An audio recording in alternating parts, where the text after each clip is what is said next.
Hey y'all, it's the Arm Dude here. Hey, this video is for all you ARM users out there that have multiple locations and are transferring inventory back and forth between locations. Are you spending too much time managing this process? Did you know we have some transfer tracking tools that could help you with it? Well, if not, then keep watching while I show you how they work. Okay, so let's talk a little bit about these transfer tracking tools. The first thing I need to do is tell you where to find them. Okay, you'll find them under your inventory management module, under the main folder, and these are the ones I'm talking about: transfer tracking, shipping entry, shipping report, and receipt entry. If you don't see these on your ARM system, please contact your account manager and make arrangements for them to get you the files. Now, in this session, let's go ahead and start with a shipping entry.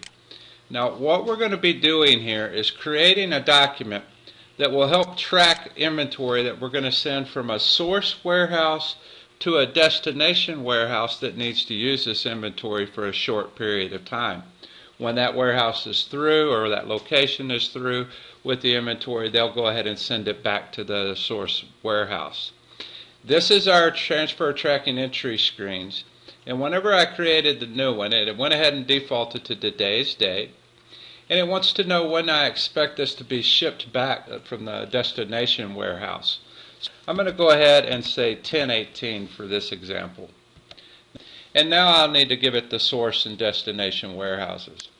In this case, our source is going to be the main warehouse, and the destination will be St. Louis. At the end of this process, it will be coming back to the main warehouse. You'll notice at this portion of the screen I have lots of area to put in all of my shipping information for tracking purposes and such.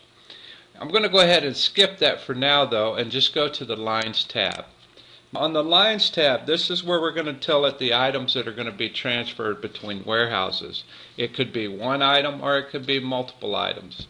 In this case, I'm going to go ahead and pick some walkthrough frames and go ahead and highlight this, and I'm going to change the quantity from 1 to 20, and I'll tell it OK, and you'll notice the quantity has changed. If I have additional items to transfer, I'll go ahead and repeat this process.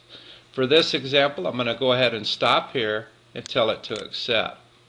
Now that's the process of creating the tracking entry. Now we need to go run our shipping report, and this is where all of our warehouse information will get updated. It'll also update the reservations inquiry system as well. To print the shipping report, I'll just click on it.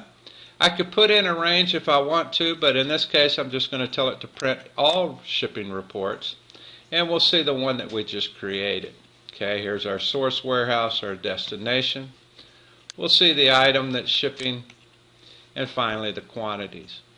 I'll go ahead and close out of this, and upon finishing the printing, we'll see it's going to go ahead and update our journal. I'll tell it yes, and now all of the warehouse and the reservation systems are updated.